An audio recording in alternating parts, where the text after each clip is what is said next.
All right, Jacqueline, thank you so much for taking the time to come onto the podcast today. Thanks for having me.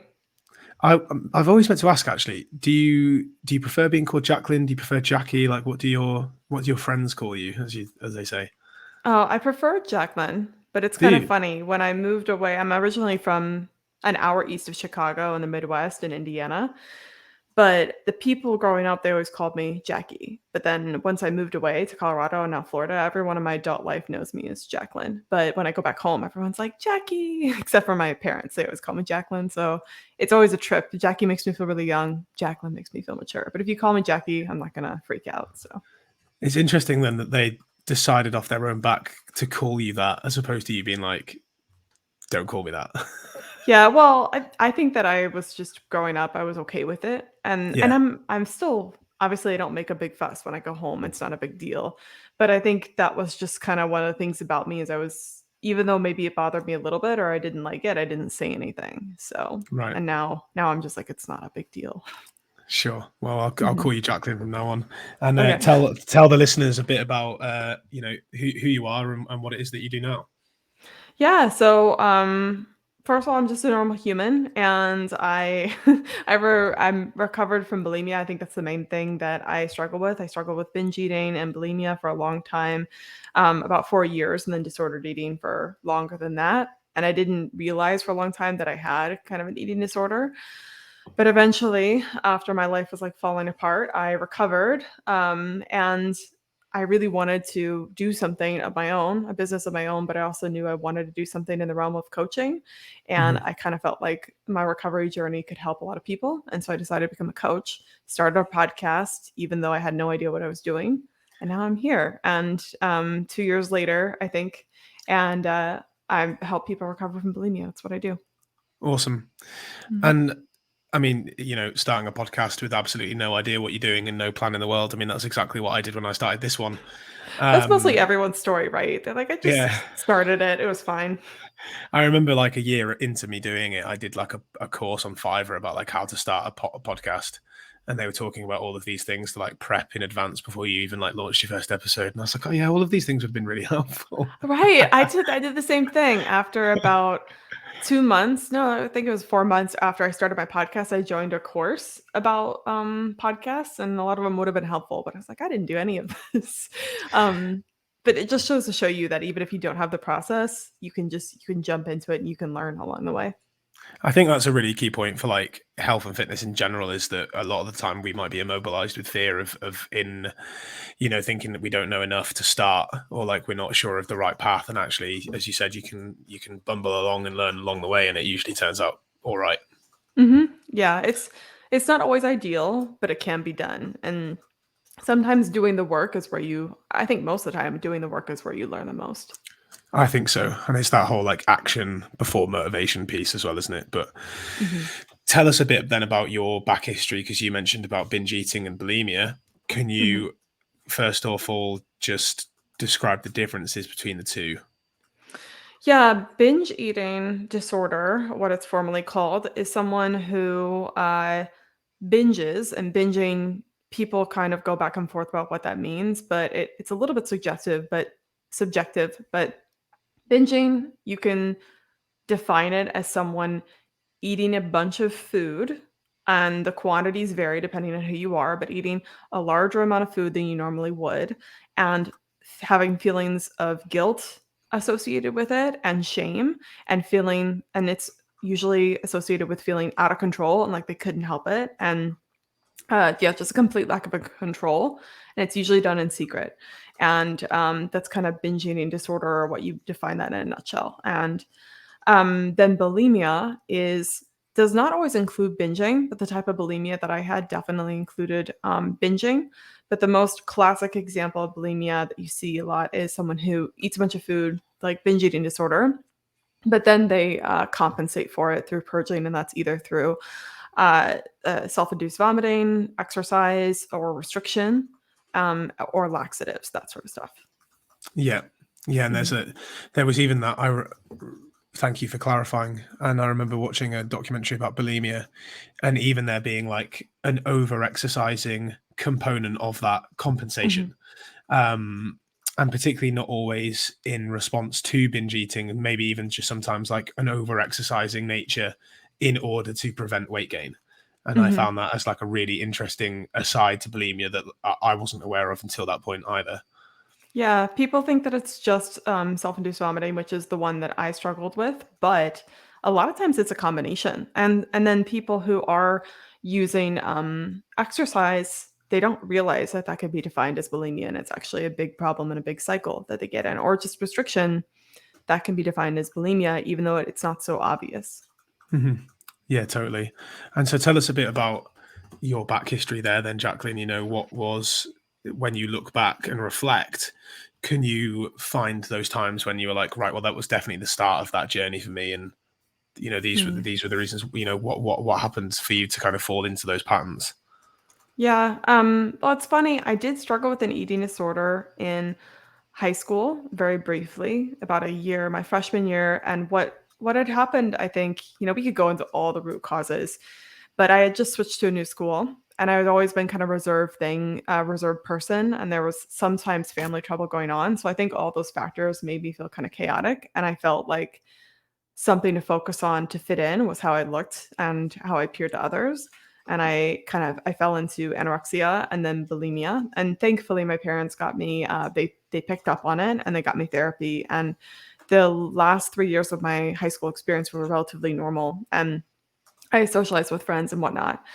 But then what happened was when I went to college, I started getting much more into fitness.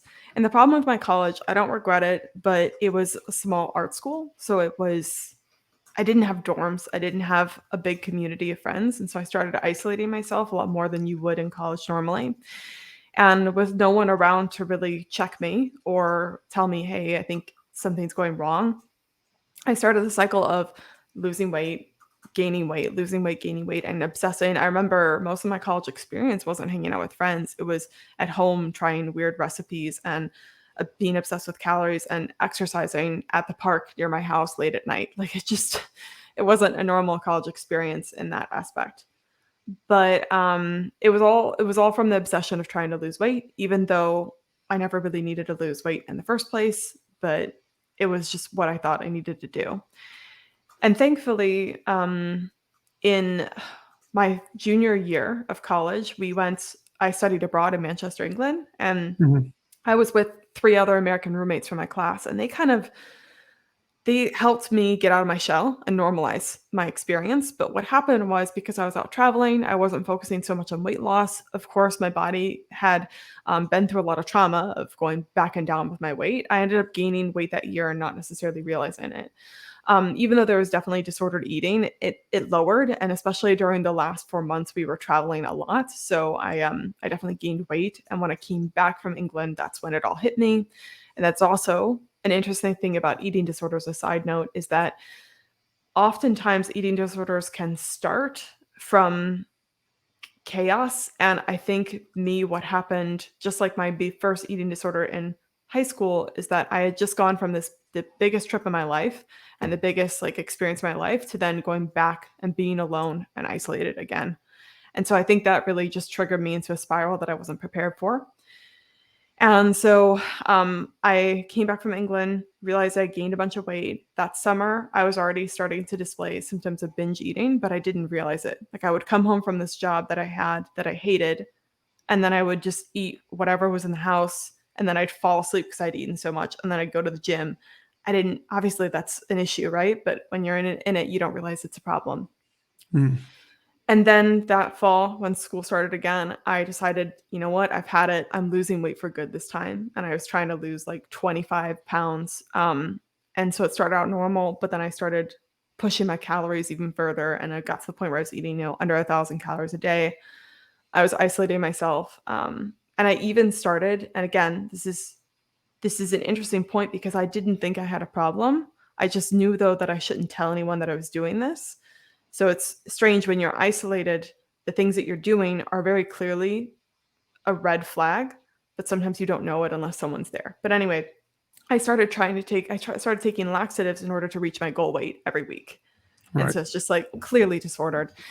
And then one day when I was really close to my goal weight, I after the restriction and being isolated, all that sort of stuff, I just broke and I binged on some sort of stupid low calorie ice cream I had in the fridge and some low calorie cookies, ate the whole Right. thing, and I freaked out. And I just remember the intense fear of I can't do this again. I can't gain all this weight back again. And then I attempted to purge self-induced vomiting, and it worked, unfortunately. And then that started the spiral of bulimia. So that's like the buildup, the cause of it. Yeah. And Hmm. all from that original fascination of losing weight and being Hmm. isolated with those thoughts and isolated in your own patterns, that, as you said, you were able to kind of just you were falling into your own negative spirals that you weren't aware of because you weren't with people. Like, the only time that Hmm. you weren't in those spirals was that time in Manchester where you were rooming with other people and you were focused on like a different experience. Hmm. Whereas being in your hometown, in college, or by yourself, like, you were much more able then to focus solely on this weight loss goal, and that Yeah. fascination then of controlling your calories and doing so, but putting your body under that amount of stress of the amount of exercise and the low calories was creating then that overeating episode. Obviously, Hmm. you didn't understand that's why that created that eating episode, and then that scared you, which then induced to think of like, well, if I just get rid of it now, then I won't go backwards again. I won't put the weight back on again, because that was like your biggest fear. Yeah. And I thought during that time, I was like, we can never do this again. I knew it was wrong. It was only until I did the purging that I was like, oh, this is a problem, which is crazy Right. since it was clearly obvious there was a problem before that. Yeah. But Yeah. but like most bulimics, I'm sure can relate. You think it's going to be just one time, and it's never just one time. Right. So Hmm. you purged that one time, and as you did that, you had the realization of like, there's something majorly wrong here. Yeah, But I then, remember it vividly. It was like just in the bathroom, sitting there, thinking like I also really shame myself a lot. And I think this is what a lot of people who struggle with bulimia can relate to. mhm, You feel a lot of guilt and disgust towards yourself for what you're doing, and I felt that way. I remember telling myself like you're an adult. Why are you doing this? You know this is wrong, you know this is bad, you know this is dangerous. How could you do this? And so it wasn't even concern for myself. It was just like what's wrong with you?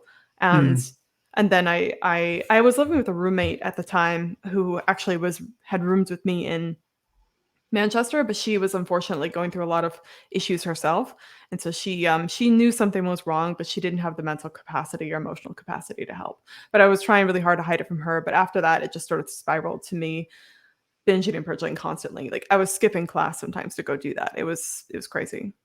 right. Okay. So it started off a Mhm. pretty negative cycle of those behaviors, and as you said, there was a massive lack of self compassion. You were actually Yeah. berating yourself for it, which probably didn't make it any better. No, yeah, it makes you what I wish I had known then was that I was binging and purging out of restriction, but then also out of emotional relief, and I didn't realize that at the time. I thought I was like, "You just need to stop. Why can't you stop?" But the food not only had my body was trying to compensate for all the restriction I had put it through and all of the intensity I put it through, but then also I was so stressed out. I was in a big transitional period in my life. It was the last year of college. I didn't know what I was gonna do when I got out of there. Um, Mm. so I was just kinda lost, and if I had had a bit more compassion for myself, I think I would've gotten help sooner and been able to see, "Oh, maybe you're not just crazy, maybe there are actual reasons why you're doing these things." Interesting, isn't it, to look back with a reflective eye and be able to see the life stress that you were under, and be able to Mhm. see then especially when you learn a lot about the overeating cycle of like, yeah, okay, that was caused by dramatic restriction there because of that weight loss goal that you had, Mhm. and the way that you reached it. Um, and then it's interesting, isn't it? Because I saw you post about this whole like, bulimia is serving a purpose. Like, it's Mhm. clearly there because it's serving a purpose. And until you acknowledge that you're getting something out of it, it's hard to break that cycle, because you'll just be berating yourself for doing it rather than thinking about, well, why are you doing it? If that makes Mhm. sense. Yeah, yeah, it's, if you're just shaming yourself constantly, that never helps anyone. Like, if you're just putting someone down, including yourself, you can never get it's like in an argument when you're trying to make a logical argument and someone's just shouting insults. It's like, "Well, this isn't solving anything. This is just personal attacks." Um, if you can stop the shame for a second and really try to look at critically what's going on, what is bulimia serving for me, you can get to the bottom of the solution real fast. But obviously, when you're in it, I think that's why it's important for people to talk about bulimia, because when you're in it, you don't see that. And I've had so many people reach out to me about my podcast saying, I just broke down crying after I heard your podcast because I've thought all those things, but I didn't realize that it wasn't necessarily my fault and that there was a reason I was doing it and that I can actually get out of this. So, That's powerful, I think, as mhm. well. Very much so. And so for you then, Jacqueline, you found yourself in this cycle. As you said, you were roommating with someone, but unfortunately, obviously, they were same age as you, going through similar Mhm. things, and didn't obviously have the emotional bandwidth to kind of help support you through that. When did you start to think, I'm going to need help to pull myself out of this? What was the recovery journey like for you? Yeah, the first year, it was kinda funny because initially when I did that, not only was I shaming myself, but I was also like, "No one can know." It was very quick, and I've always kinda been like that, and I think most people are like that when they mess up or they feel like they've done something wrong, they don't wanna reach out for help, they feel ashamed of it, and they feel like it's gonna be bad, but in hindsight, I should have told someone right away. So the first year, I just kinda went through I was, the bulimia cycle, and I was always looking up bulimia recovery help, Mhm. on YouTube mainly, but I don't think I did my research as thoroughly as I could have because there were a lot of resources out there, and I just wasn't looking for them. I was always looking for bulimia advice, but I was also always looking for weight loss advice. Because after that, what happened is that I started gaining weight again. Right. Purging, it depends on who you are, but purging can be an effective uh, weight weight maintenance method, but it's not always, and it just depends. And for me, it was not. And just because it's effective, I want to clarify that that doesn't mean you should do it, right? There's obviously negative health consequences. But anyway, I started binging and purging, and the problem with binging and purging is that sometimes it creates this like overeating pattern, and sometimes if you can't purge or it's just not effective, you create this pattern where you have no control over food. And so what was happening is that I would binge and purge, but then I'd also overeat all the time because there were times where I just couldn't control myself or felt like I couldn't control myself. Mhm. So that first year, I gained almost all the weight back and then some. And I then also moved out to Colorado with my boyfriend. We had been dating since the beginning of college, so it was about time that he was still in school in Colorado, so I moved out with him, and that first year, I tried really hard to recover on my own, but eventually I realized I kinda was thinking, "I can't do this anymore." I felt really low, I felt really depressed, I was also destroying my relationship.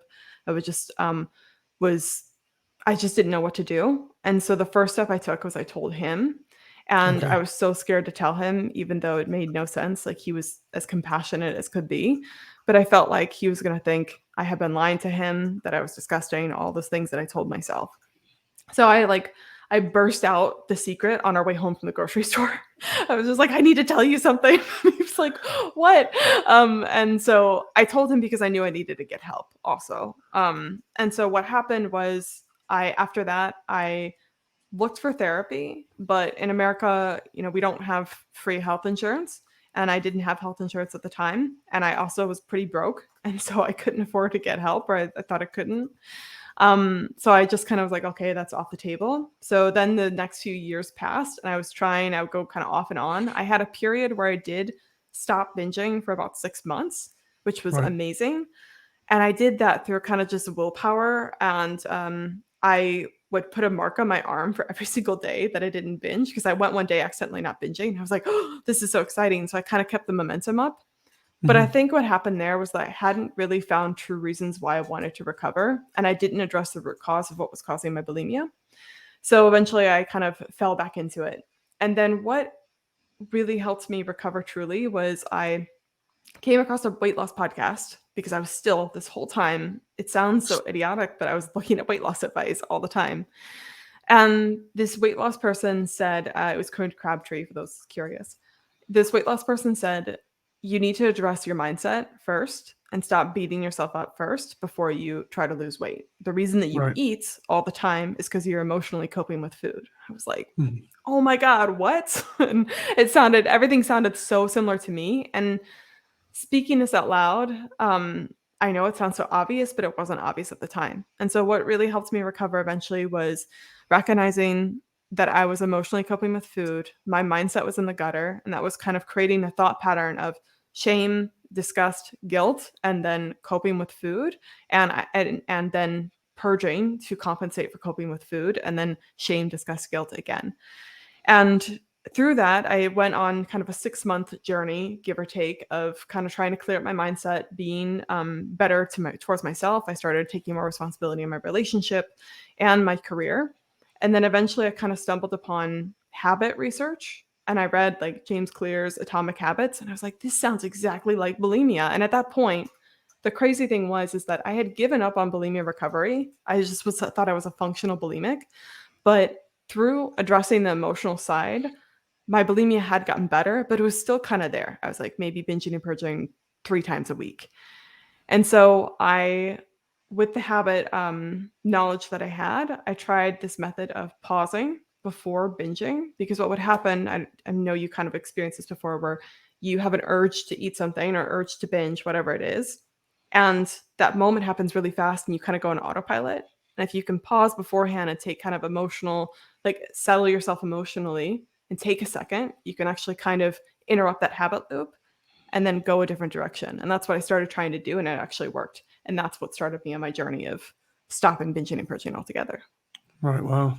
Mm-hmm. Yeah. I mean, you know, what a roller coaster in terms of, I mean, because the fact that you said that you had that boyfriend for that entire time and actually hadn't told them until the time that you were living together.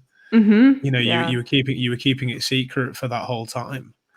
Yeah. Um, He and I'm didn't. sure, It was crazy that he didn't know, because like I would, he would leave to go somewhere, go on an errand, go to the gym, and I would yeah, be fine. And then he'd come back and I'd be completely emotionally distraught and crazy. And I just binge and purge. I was like hung over from that, red faced and like not doing good. He knew something was wrong, but he didn't know exactly what. And he thought I was just kind of up and down. And so I think when I right, told him, I gave him a lot more clarity on the situation. yeah, yeah. And I mean, when you said about the whole time, it sounds backwards, but you were still looking to like pursue weight loss. Hmm.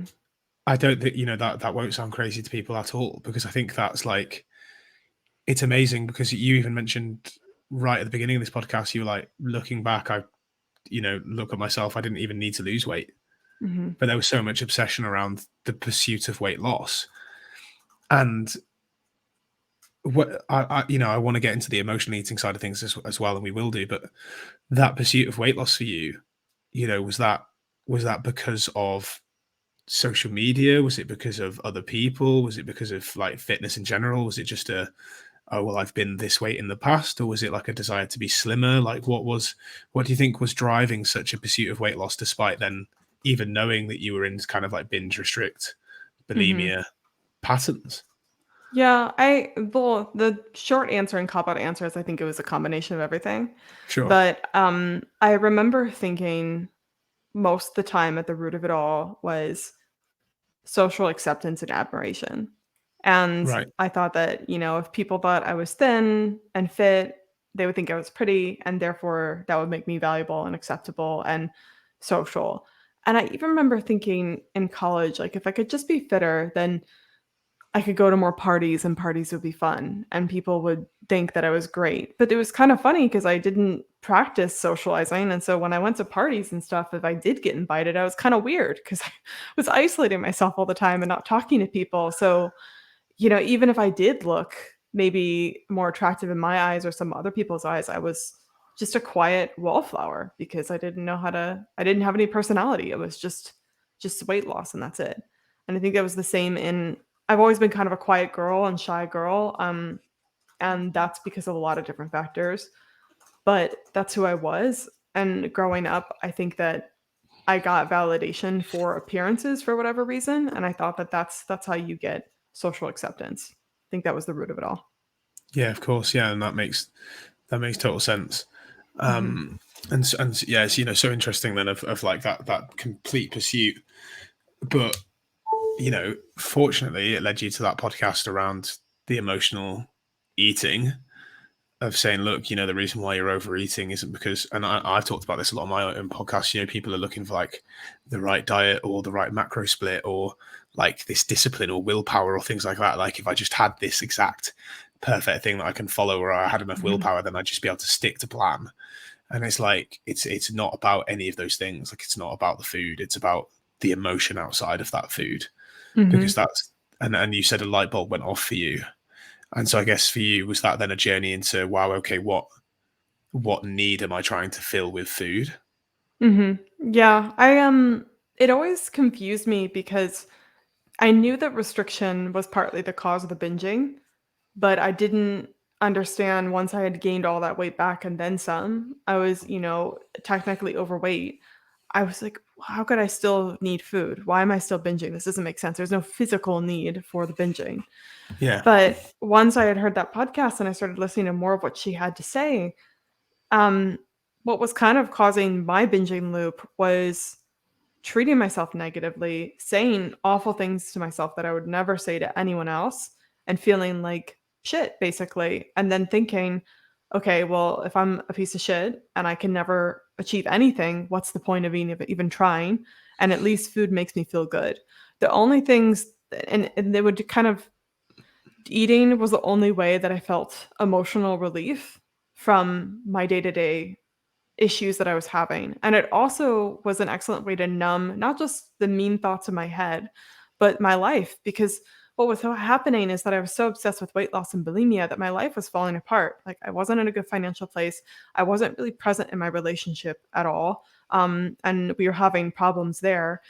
And my job, I hated my job, but I needed the money, and so I was still doing that. It was just everything, and so food was the only relief I was getting in my life and the only thing that I look forward to. It was that and The Sims. I was also addicted to playing The Sims. So it was like those 2 things were the only thing they were escapism, right? Yeah, And yeah, yeah. it was just ridiculous to look back. So what I started trying to do was I first kind of focused on my thoughts and just at the bare minimum, not saying mean things to myself anymore, at least treating myself with baseline human decency and respect. Yeah. And then I started taking more responsibility for being present in my relationship, kind of thinking about my career, changing that up a little bit, at least having a better mindset when I went to work because it was offering me a paycheck. It was something that I needed. And I started making changes. I started making career shifts. I started showing up to my relationship a lot more. And I started treating myself better. And I started trying to find more things that were interesting and fun outside of bulimia and food and The Sims. So that all really helped me like decrease my bulimia symptoms. And then ultimately, it wasn't just emotional eating. There was just a habit. So sometimes I found that even when I was fine, I was like, let's go binge because it became this boredom habit of like, this is what we do. This is just fun to do. And so that was the final thing I had to address. But first, it was definitely emotional eating. I don't remember what the question was, but there you go. No, no, it was all about, yeah, what emotions were being Okay. met. Hmm. And I think that's what's really interesting is that, like, if we double back to your pursuit of weight loss coming from a place of social acceptance, but then, as you mentioned, you've always been quite like a shy person, and then because you were so obsessed with like weight loss and this kind of binge restrict cycle that you found yourself in, even at parties and everything, you were in your own world, you were distant anyway, so Hmm. like there was no social acceptance to be had anyway. And Yeah. then you go into like the life that you were living, as you said, like you hated your job, you weren't being present with your relationship, so you were having a problem there. You weren't in a great financial state because you hated your job, and you were in that transition between sort of college, job, and like, what do I really want to do here? Hmm. um And and then spending all my money on food. So, spending all your money on food and The Sims, yeah. like. Yes. And The Sims, I find, as you said, it is escapism because it's almost like you're almost building like an ideal life Uh huh. for Exactly. someone that isn't you. Like, you're in a world without any constraints, aren't you? Really, and Hmm. it's like you're almost like building an imaginary life. And it's interesting you talking about this, Jacqueline, because it's like I can count the amount of clients I've talked to about their life fulfillment. Like, are they Hmm. having issues with their relationships? Are they having issues with their job? Are they having issues with their kids? Are they having issues with all of those things? And then they're there like struggling to like follow macros or count calories or anything because they're rigidly trying to control some aspect of their life, Hmm. because actually it's the rest of their life that they're not feeling 100% fulfilled and content with, but they think Hmm. that if they lose weight they will be. Yeah. I was just talking to some clients who had recently gone on vacation and they could not understand why their binge eating symptoms or their urge to binge just completely went away. And they're like, I don't, it must be just vacation. And it's like, no, you felt really happy and fulfilled on vacation. you felt like your life was more interesting than food on Mm, vacation. And mm. so it's not that you can just have vacation all the time, but it is trying to find a way to make your life more fulfilling so that the need for binging decreases and decreases. Absolutely, because look at the difference between you in Manchester Mhm. versus you at home. Yeah. Like a Mhm. huge difference because of a focal point of your life at that time. Oh, yeah, Um, yeah, it was that I had a lot more fun. I'm so thankful that I had that in my college experience because I think otherwise my entire college experience would have been rather depressing. So, very grateful for that. yeah, great. It sounds like it was a really great year for you. Great Mhm. city to be in, in the north of England. Yeah, Not Manchester people are crazy. Yes, they are. They're intense, but they're great. Yeah, and so like it's interesting then to draw those parallels between your journey and what was going on within your life cycle, right? Mhm. And I think again, like a real point I want to highlight that you mentioned about self compassion being the key of like, if you were such a dickhead to yourself all the time, it actually provides you no escape because you're Mhm. just constantly berating yourself for one, going through the binge and bulimia cycle, and then the second one would be like, oh yeah, but I've put up on all this weight, so I have to go back to weight loss again because I was such an idiot that I did this, like this binge and purge.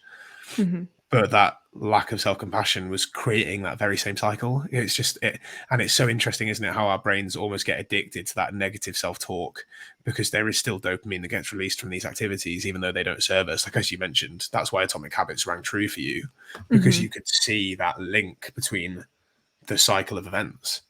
Yeah, absolutely. And you hit a point really on the head there about negative self-talk become a vicious cycle and become almost this cathartic experience. Because it for me, I think that it at least allowed my mind to see a solution. Like it was like, oh, it's because of me. It's because I'm such a piece of shit. And that at least makes you have an excuse for why your life is the way it is. And it really wasn't that, but it felt like at least I had something to blame, someone to blame, and it was me. When really, I mean, it technically was partly me, right? But it was because I was doing things wrong and I could just change that. But it becomes negative self talk can become a habit of itself and Mm, become this weirdly pleasurable activity, even though it makes you feel like complete ass.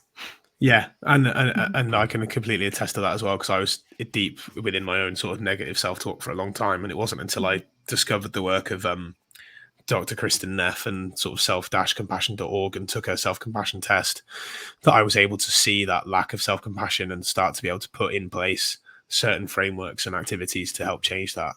Um, just as an aside, you're getting some love from the viewers for Aw. sharing your story, which is always useful. So I'm really glad that this is helping you guys watching this live. And big up Northern England. I'm pretty sure it's the same user because they were pretty much back to back comments. So yeah, big up the North. Manchester's not as good as Leeds, but we'll let you off. Um, uh, yeah, Manchester was England's a great country. I explored it a lot. I definitely want to go back someday. well, yeah, let us know when you do. Mhm. Um, and so you found you found yourself listening to this podcast, and you were like, wow, okay, there's this a huge emotional connection. You found yourself discovering much more about the habit cycle of like cue, routine, reward, and so you were able to kind of put that pause in around before that binge, and you were able to Mhm. go that 6 month streak without binging. Tell us more then about that recovery process, Jacqueline, and how that converted into you doing what you do now, which is influencing like hundreds of people's lives away from this same problem that you struggle with.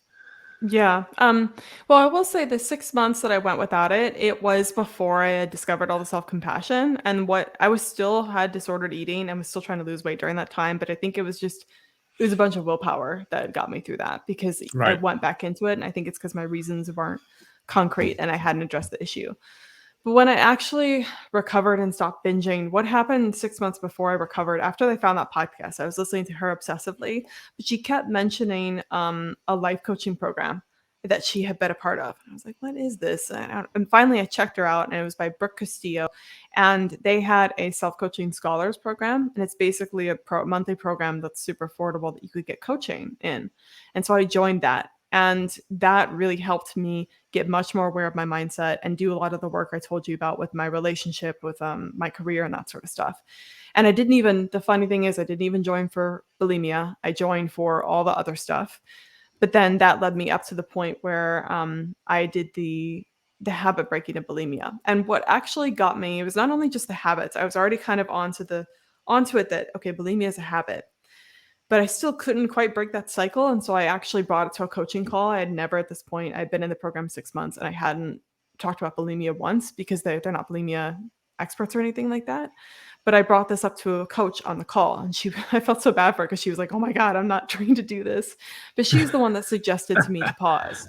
And she Right. suggested it to me because she's like, when you're wanting to binge, you are in such an emotionally heightened state, and you need to bring it back down and pause to make a clear decision. And I always thought when you're trying to not binge, you should just distract yourself. But what was handy about that was, okay, let's pause to make a clear decision about what road we want to go down and calm ourselves down so that we can make a clear decision. And so that's Mm. kind of where I got that pause idea. I didn't want to take full credit from it because I got No, it from sure. someone else. But after that, after it worked like a charm, and I was like, oh my God, I think I've stopped binging. I then went on the journey of trying to eat normally. And I didn't realize this, but I was trying to eat intuitively. Just didn't know that that's what it was called. And Sure. I still was at a really high weight, or the highest weight I've ever been at. And so I just thought, like, what else do I have to lose? Like, weight loss has never helped me before. So, like, let's just try to eat normally and go through this. And I tried to kind of get to know my hunger and satiety cues and just kind of be all in on it. And eventually, what happened is that my weight leveled out a bit, and I felt even further from bulimia, and I felt confident in it. And then the only thing that I did that I know people in bulimia recovery found controversial is that I did actually eventually lose weight purposefully, but it was way different. I wasn't trying to lose weight for this like validation or acceptance. I Mhm. lost weight because I was getting out of breath going up the stairs, and I felt Right. really unhealthy in a lot of ways. And so it was just like a really slow, gradual weight loss process. I didn't count calories or anything like that. And eventually I landed at a weight that I felt comfortable at, that wasn't crazy or anything like that. And during this time, I was also in the transition of working at my job part time. And I was also really loving this coaching program I was in. So I wanted to be a coach as well. So I started this women's group in my community at the time, where we just met and talked about business. And we talked about the struggles of being in business as a woman and stuff like that. And I realized what I was doing each week is I was facilitating a conversation, and I was helping people with their problems for free. I was like, this is coaching, even though I didn't realize it was coaching. And so Yeah. after about, I think maybe 5 months of that, this COVID was right around the corner. We didn't know it. And so I had already started a few of those people, I'd already started coaching them, not on bulimia, but just on general things. And then once COVID hit, I kind of was thinking, like, this is my chance to break away from that career I don't like and to really do something. Um, and and I started working from home. So I was like, this is my opportunity to do whatever I want. And so that's when I was like, I think I need to do bulimia. But I had already had it in my head that, I think I need to help people with bulimia. But every time I did that, I felt this really big insecurity. I felt really scared to do that. Right. And I eventually had a coaching call on it before I really decided and cemented that. And the person asked me, well, that sounds like a great niche. It sounds like you're really connected to it and sounds like you could help a lot of people. And I just said, it's kind of weird though. It's weird to do that. And she was like, why is it weird? And I broke down crying on the call because I realized I was holding on to so much shame for what I've been through. No Right. one up until this point, I had only told my boyfriend, that one coach, and two of my best friends. Other than that, no one in my life knew what I had gone through. Right. And so I realized that what was happening is I didn't want to tell my friends and family that I had been struggling with bulimia, but I knew to become a coach and get my name out there, I had to share it, obviously, to reach people.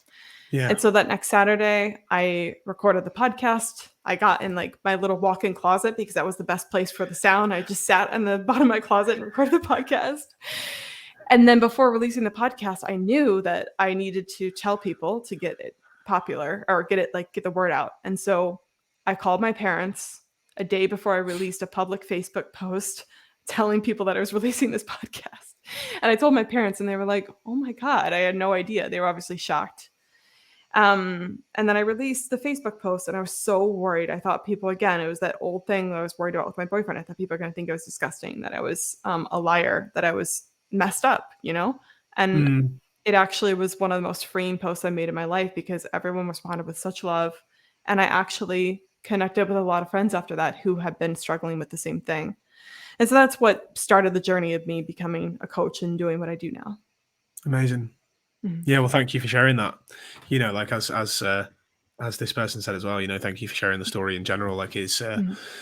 as you mentioned, if you'd gone that whole time, and I didn't realize as well actually that it was only just sort of pre COVID that you began this journey. And Mhm. it's amazing to see the growth of your channel. Both your podcast and your Instagram channel. Um, someone who's been on your podcast as well, and then someone who's also now in the same like mastermind group together. Mhm. To see the amount of lives that you're impacting and things through that, then that's really powerful. Oh, thank So you. well, well done, because obviously it is especially when you come from a place of like negative self-talk, to be able to Mm. overcome that and overcome that self-shame, to be like, actually, yeah, like, I did used to struggle with the problem, but I'm over that now, and that's why I have such a passion to help other people who are in those shoes.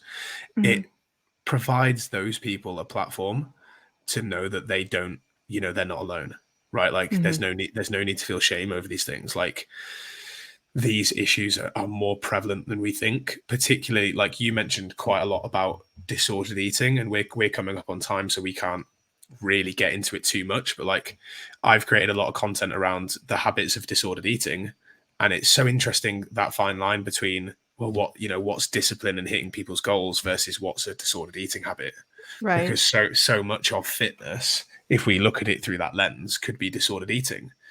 And even the people who I learned that from, the precision nutrition team who have this sort of master health certification I've gone through, they talk about how they used to coach athletes about only having carbs in their post workout window. And they're like, Mm. yeah, like, from us, like, we were trying to use sports science to help, but we realized how that can cross the threshold into disordered eating. And you're like, oh Mhm. wow, it's interesting how this conversation is developing over time. So for Yeah. those people out there who are struggling with bulimia, be it the purging version or the overcompensation version, or binge eating disorder, or even anorexia, like, there's no shame in these things, because we are human beings who are very emotional and go through these journeys, and it's so normal to have these problems, especially in the world that we're in, when everything seems so centered on being some kind of ideal shape or size. Mhm. Absolutely. We're in a place in society where what we see is often not real. Like, most of what we see is online now. We don't see people as much in person, and that is idealized and shoved in your face, and um it's just shame, yeah, that it's that way. But I think that Precision Nutrition are part of that program as well, and I think they have done such an excellent job of promoting healthy decisions in nutrition and lifestyle without it being disordered. At least the current program that I was a part of, they really, that when they talk about more things that could be considered disordered, they Mm. always preface it with saying, like, this is for advanced people that are doing extreme things. This is not what most people should be doing, which I love. Yeah, and I think that's exactly that's the preface I give everything now, is that, like, just like in Kelly McGonagall's book, The Upside of Stress, she talks about the perception of stress is how you receive stress. I think that's the exact same when it comes to like food and fitness. Is that, Mhm. like, if you perceive it that way, and there's nothing wrong with perceiving it that way, it will be down to your own viewpoint and your experiences. So like me, for example, I could never go back to tracking macros just because of my experience with it, whereas someone else, they could do it maybe objectively because they're trying to meet a performance-based goal, and that's Mhm. okay for them because they don't have a history of disordered eating, and they can stay away from that window. So into Yeah. individuality is so key. um and I love how you brought in that sort of intuitive eating framework of healthy behaviors and quote unquote eating normally, and how Mhm. that then caused you to intentionally drop body fat, but it's actually because Yeah. you were focusing on your body signals, and you were focusing on healthy behaviors, and you were Mhm. like, weight loss has never served me, so let's go to like eating normally. And I just love Yeah. how we can bring that back round because that's what I preach. And everyone's like, no, it can't be that easy. And it's like, well, it's not easy because actually Mhm. you've got to attack your emotional demons, and that can be quite tough. Yeah, it's, I think about in high school, maybe this is unrelated, but, like, people we went to my high school, they had a really good basketball team, so it was, like, a bunch of jocks on that basketball team, and they could be so confident and do all these crazy stuff there in their group, but then when they had to we all had to give senior speeches, and when they had to give a senior speech and be emotionally vulnerable, that was where they froze up, because emotional vulnerability and changing those things is tough, putting yourself on the line. And also, you're right that oftentimes it's simple things. People want to overcomplicate it. They want it to be this big, simple, or big, crazy process because that makes it almost, again, this excuse in your brain of like, that's why I can't get it. It's this complicated thing when really it's very simple, tiny, small changes that create long lasting change over time. And that's much more sustainable to implement. 100%, which is a Mhm. great place to call it a day with our conversation. Uh, Tell us where we can find more about your podcast, your Instagram page. Give us all the details. Yeah, my title on most platforms is just Binge Breakers. So if you want to find my podcast, it's just Binge Breakers, and I think it has Bulimia attached to it as well. My name is Jacqueline Davis. You can also look up Jacqueline Davis Binge Breakers. But if you type in Binge Breakers to Google, it should come up. And also on Instagram, it's Binge Breakers underscore Bulimia, and I'm Yeah, on YouTube. But I'm on most major podcast platforms, and my website is again just bingebreakers.com. awesome. Well, I'll Mhm. include those in the notes of the episode.